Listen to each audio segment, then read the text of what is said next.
தமிழ் வாழ்க! அனைத்து நல்லான்மாக்களுக்கும் வணக்கம். இன்றைக்கி நாங்கள் பார்க்க போகிறது என்னென்னா பிரார்த்தனை. பிரார்த்தனை அப்படின்னா என்ன அப்படின்னா, நாங்கள் ஒரு விஷயத்தை ஒருத்தர்கிட்ட வேண்டிக்கிறோம், வேண்டுதல் அப்படிங்கிறது. ஸோ நம்ம ஒரு விஷயத்தை ஒருத்தரை வேண்டிக்கிட்டோம், ஒரு கடவுள்கிட்ட வேண்டிக்கிட்டோம் அப்படின்னா நமக்கு அது பூர்த்தி ஆகும் அப்படிங்கிறது தான் இங்கே எல்லாருடைய மனநிலையும் அப்படி தான் இருக்குது. மதங்களும் அதை நோக்கி தான் மனுஷனை இழுத்துக்கிட்டு போகுது அப்படிங்கிறது தான் உண்மையான விஷயம்.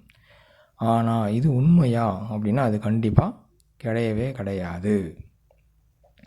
அதாவது பிரார்த்தனை அப்படிங்கிறது வேண்டுதல். நாங்கள் ஒரு விஷயத்தை வேண்டுகிறோம் அப்படின்னா அது நமக்கு கிடைக்கணும் அப்படிங்கிறது யார் சம்மந்தப்பட்டது அப்படின்னா அது நமக்குள்ளார இருக்கிற இந்த பிரபஞ்ச ஆற்றலை சம்மந்தப்பட்டது தான் அப்படிங்கிறது முதல்ல தெரிஞ்சுக்கணும். ஒவ்வொரு மதத்தில் ஒவ்வொரு மாதிரி இருக்கும். அதாவது ஒவ்வொரு மதத்தில் ஒவ்வொரு மாதிரி இந்த மாதிரி பிரார்த்தனை பண்ணுங்கள், இந்த மாதிரி வேண்டுனா இது கிடைக்கும் அப்படின்னு சொல்லிட்டு விதவிதமாக சொல்லி கொடுத்துட்ருக்குறாங்க. குழந்தைங்களுக்கும் சரி, நம்முடைய முன்னோர்கள், நம்முடைய இளைஞர்களுக்கும் சரி. இதெல்லாம் மிக தப்பான ஒரு வழிகாட்டுதல் அப்படின்னு தான் சொல்லுவோம். அதாவது என்னை பொறுத்த வரைக்கும் பெற்றோர்கள் முதல்ல குழந்தைங்களுக்கு சொல்லித்தர்ற பெரிய பொய் அப்படின்னாவே அது கடவுள் அப்படிங்கிற ஒரு விஷயந்தான் அப்படிங்கிறது தான் நான் சொல்லுவேன். ஏன்னா அந்த விஷயம் ஒன்று இருக்கா இல்லையா அப்படின்னு சொல்லி ஆராய்ச்சி பண்ணி யாரும் பார்த்தது கிடையாது. யாரோ சொன்னாங்க, அதை நாங்கள் ஃபாலோ பண்ணுறோம், அவ்வளோதான். ஆனால் அறிவியல் பூர்வமாக பார்க்க போனால் அந்த மாதிரி ஒரு விஷயம் இருக்கிறதா இந்த உலகத்தில் இது வரைக்கும் நிரூபிக்கப்படலை அப்படிங்கிறது தான் உண்மை. ஆக நம்முடைய பெற்றோர்களும் சரி, நம்முடைய முன்னோர்களும் சரி, எதை காரணமாக கொண்டோ நம்முடைய மக்களை, நம்முடைய குழந்தைங்களை அந்த பொய்யான விஷயத்தில் மிகவும் ஆழ்ந்த ஒரு நம்பிக்கையை கொண்டு வர வச்சிட்டோம் அப்படிங்கிறது தான் உண்மையான விஷயம். ஆனால் தமிழர்கள் அப்படிங்கிற ஒரு விஷயம் இருக்கும்பொழுது அவங்க இயற்கையை மட்டும்தான் விரும்பினாங்க, இயற்கையை மட்டும்தான் ஃபாலோ பண்ணி வழிபட்டாங்க அப்படிங்கிறது தான் உண்மையான விஷயம். ஒரு மனுஷன் ஒருத்தர் இருக்கிறாரு, அவர் நம்மளை படைத்தார், அவர் நம்ம நன்மை தீமைகள்லாம் செய்வார், அவர் நமக்கு தலையெழுத்து எழுதி வைப்பார், அதுதான் நடக்கும் அப்படிங்கிறதுலாம் இந்த மதங்கள் சொல்கிறது எல்லாமே சுத்தமான பொய்யான விஷயங்கள் தான் அப்படிங்கிறது 100க்கு 100 உண்மை. சரி, நாங்கள் டாபிக் வருவோம். என்னன்னா வேண்டுதல், பிரார்த்தனை அப்படிங்கிறது எப்படி செய்யணும் அப்படின்னா, ஒரு மதத்தில் ஒவ்வொரு விஷயத்துக்கும் ஒவ்வொரு கடவுளை வச்சு நீ இவருக்கு இந்த மாதிரி தீப ஆராதனை செய்யணும், இந்த டைமில் இந்த விளக்கு நீ போடணும், இந்த இடத்துல நீ பாம்புக்கு பாலை ஊற்றணும், இந்த இடத்துல போயிட்டு பாம்புக்கு முட்டையை உடச்சி ஊற்றணும், நீ இந்த இடத்துல போயிட்டு இந்த விஷயத்தை இந்த காலங்காலத்தில் பண்ணணும், இந்த பௌர்ணமிக்கு நீ இது பண்ணணும், இந்த அமாவாசைக்கு நீ இது பண்ணணும், 11 அமாவாசை இது பண்ணணும், 11 பௌர்ணமி இது பண்ணணும் அப்படின்னு சொல்லி நிறைய விஷயங்களை மக்களிடையே உருவாக்கி மக்களை ஒரு குழப்பத்தில் தான் வச்சுருக்கிறாங்க சில மதங்கள். ஒரு சில மதங்கள் என்ன சொல்லுது அப்படின்னா, நீ இதை நினச்சிக்கிட்டு நீ இந்த மாதிரி ஒரு ஸ்பெஷலான ஒரு தொழுகை பண்ணனா உனக்கு என்னுடைய இறைவன் உனக்கு இதை விஷயத்தை கொடுப்பாரு, நீ உடம்பை வருத்திக்கிட்டு நீங்கள் இது பண்ணணும், நோன்பு இருக்கணும், உடம்பை வருத்திக்கிட்டு நீங்கள் தொழுகை பண்ணணும், அதனால் உங்களுக்கு இந்த நன்மைகள் உங்களுக்கு இறைவன் கொடுப்பாரு அப்படிங்கிறது ஒரு இனம். அதே மாதிரி இன்னொரு இடம் எப்படின்னா, நீ முட்டி போட்டுக்கிட்டு இந்த மாதிரி நீ எனக்கு ஜெபம் பண்ணானா உனக்கு இது கிடைக்கும், நீ இந்த மாதிரி இந்த முட்டி போட்டு உட்காந்துக்கிட்டு ஒரு மனுஷன் உட்காந்துட்டு இருப்பார், அவர்கிட்ட போயிட்டு பாவ மன்னிப்பு கேட்டனா உனக்கு பாவங்கள் விலகிடும், உனக்கு நன்மைகள் நினைக்கும், உன்னுடைய பிரார்த்தனைகள் அதுக்கப்புறம் நிறைவேறும் அப்படிங்கிற மாதிரிலாம் ஒரு மதங்களில் சொல்லிக்கிட்டு இருக்கிறாங்க. ஆனால் இதெல்லாம் உண்மையா அப்படின்னா கண்டிப்பாக கிடையவே கிடையாது. நீங்களே அதை உட்காந்து ஆராய்ச்சி பண்ணி பார்க்கணும். நான் சொல்கிறேங்கிறதுனால என்ன ஃபாலோ பண்ணி இதை நான் சொல்கிறேன் அப்படிங்கிறத யோசிக்காதீங்க. நீங்கள் உங்கள் மனசுக்குள்ளார உட்காந்து நல்லா ஆராய்ச்சி பண்ணி பாருங்கள், இந்த மாதிரிலாம் இதனால் நடக்குதா அப்படின்னா கிடையவே கிடையாது. இன்னும் ஒரு படி மேலே போயிட்டு ஒரு சில விஷயங்கள் என்ன நடக்குதுன்னா, இதுக்கு எனக்கு குழந்தை பிறந்துடுச்சு அப்படின்னா நான் இந்த கோயிலுக்கு மொட்டை அடிச்சுக்கிறேன் அப்படிங்கிறது வேண்டுதலாக அடிச்சுக்கிறது.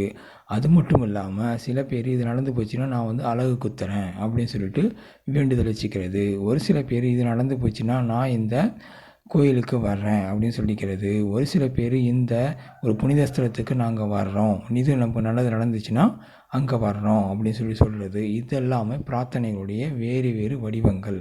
இதெல்லாம் உண்மையா அப்படின்னா கிடையவே கிடையாது. அதாவது நமக்கு அவங்க செய்கிறதுக்கு அவங்க யார் அப்படிங்கிறது முதல்ல யோசிக்கணும். ஒரு விஷயம் அப்படின்னா நமக்கு நல்லது செய்கிறது யார் அப்படின்னா நமக்கு நல்லது செய்கிறவங்க நாங்கள் மட்டும்தான். அதாவது நம்முடைய பெற்றோர்கள் நமக்கு நல்லது செய்வாங்க. அது ஒரு காலகட்டம் வரைக்கும் தான். அவங்களுக்கு முன்னாடி அவங்களுக்கு நாங்கள் நல்லது செய்ய வேண்டிய கண்டிஷனில் வந்துடுவோம். ஏன்னா வயசு அப்படிங்கிறது மாறி மாறி வருது. ஸோ நமக்கு நாம் நல்லது செஞ்சுக்கிறவங்க யார் அப்படின்னா நாங்கள் மட்டும்தான். ஸோ நமக்கு நாங்கள் தான் கடவுள், நமக்கு நாங்கள் தான் பிரார்த்தனை பண்ணிக்கணும். ஆக பிரார்த்தனை அப்படிங்கிறது இந்த பிரபஞ்சம் அப்படிங்கிற இந்த பறந்து விரிந்த அனைத்துமே உள்ளடக்கி இருக்கிற இந்த கேலக்ஸி அப்படிங்கிற பிரபஞ்சம், அதாவது மேலே இருக்கிற அந்த வானளாவிய அளவிட முடியாத அந்த சக்தியானது உலகத்துக்கு மேற்புறமாக பரவி கிடக்குது. அதாவது அது ஒரு வைப்ரேஷனாக இருக்குது. அதை நாங்கள் நமக்கு உடம்புக்குள்ளாரையும் அது அனுப்பிட்டே தான் இருக்குது. அதாவது அண்டத்தில் உள்ளது பிண்டத்திலும் உள்ளது. ஆக நமக்கு என்ன வேணும் அப்படிங்கிறத பற்றி நாங்களே யோசிச்சுக்கிட்டு இந்த அண்டத்துக்குள்ளார நமக்கு நாமாவே கேட்டுக்கிட்டே இருந்தோன்னா ஆட்டோமேட்டிக்காக அது செயல்படும் அப்படிங்கிறது தான் என்னுடைய கருத்து. நாங்கள் யார்கிட்டையும் போயிட்டு யாசிக்க வேண்டிய அவசியம் கிடையாது. தன்மானம் அப்படிங்கிற மாதிரி தனக்குத்தானே எல்லாமே வச்சுக்கிட்டு நாங்கள் ஏன் வேறு இடத்துல போய் கேட்டு அது நடக்காமல் போயிட்டு மன உளைச்சல் வந்து ஏன் நம்ம மனசு கஷ்டப்பட்டுக்கணும்? ஆக பிரார்த்தனை அப்படிங்கிறது நாங்கள் ஒரு இடத்துல ஒரு 5 நிமிஷம் அமைதியாக உட்காந்து நம்ம மனசுக்கு என்ன வேணும் அப்படிங்கிறது இந்த பிரபஞ்சத்தில் எதிரொலிச்சோன்னா அதுக்கான வழிமுறைகள் கொஞ்சம் கொஞ்சமாக விலகி நமக்கு அது நம்ம முன்னாடி ஒரு நாள் வந்து நிற்கும் அப்படிங்கிறது 100க்கு 100 உண்மையான விஷயம். ஆக பிரார்த்தனை அப்படிங்கிறது இதுதான் சரியான பிரார்த்தனை. அது மட்டும் இல்லாமல் பிரார்த்தனை அப்படிங்கிறது என்ன அப்படின்னா, நாங்கள் யாரையாவது நோக்கி வழிபாடு செய்வதால், இல்லை யாரையாவது நினச்சிட்டு நாங்கள் வழிபாடு செய்கிறதுனாலையோ, இல்லை அவங்கள நம்பிட்டு நாங்கள் இது செஞ்சுக்கிறோம் அது செஞ்சுக்கிறோம் அப்படின்னு சொல்லிட்டு பிஸ்னஸ் மாதிரி பேசுகிறதுனாலையோ அது பிரார்த்தனை ஆகாது. பிரார்த்தனை அப்படிங்கிறது தனிப்பட்ட ஒரு மனுஷனுக்கும் இந்த முழுமைக்கும் உள்ள தொடர்பு. அதாவது முழுமை அப்படின்னா இந்த பிரபஞ்சத்துக்கும் இந்த தனிப்பட்ட மனுஷனுக்கும் உள்ள தொடர்பு தான் இந்த பிரார்த்தனை அப்படிங்கிறது. தன்னை சுற்றி இருக்கிற மரம், செடி, கொடி, மிருகங்கள், பறவைகள் இவற்றை அனைத்து மேலேயும் யார் மிகவும் அன்பாகவும் பாசமாகவும் இருக்கிறாங்களோ அவங்களுடைய பிரார்த்தனையானது மிகவும் எளிதாகவும் மிகவும் விரைவாகவும் செயல்படும் அப்படிங்கிறது தான் உண்மை. அது மட்டும் இல்லாமல் சில மதங்களில், எல்லா மதங்களையும் சொல்கிறது என்ன அப்படின்னா, பிரார்த்தனை செஞ்சுட்டு நீ சொர்க்கத்துக்கு போகிறதுக்கு ட்ரை பண்ணு அப்படின்றது. ஆனால் நீங்கள் செய்கிற பிரார்த்தனையால் எந்த ஒரு நன்மையும் கிடைக்க போகிறது கிடையாது. இந்த பூமியில் நாங்கள் வாழ்ந்துட்டுருக்கும்போது எங்களுக்கு இந்த நிம்மதியையும் இந்த நல்ல விஷயங்களையும் செய்யாத இந்த கடவுள்களும் இந்த இரட்சகர்களும் நாம் எதுவுமே தெரியாத, நம்ம என்னானே தெரியாத சொர்க்கத்தில் இதெல்லாம் செய்வாங்க அப்படிங்கிற நம்புறது எந்த விதமான ஒரு முட்டாள்தனமான விஷயம் அப்படிங்கிறது நாங்கள் தெரிஞ்சுக்கணும். ஆக நாங்கள் இது எல்லாத்தையும் தள்ளி வச்சுட்டு டெய்லி ஒரு 5 நிமிஷம் 10 நிமிஷம் தியானம் பண்ணி பாருங்கள். உங்களுடைய வாழ்க்கையானது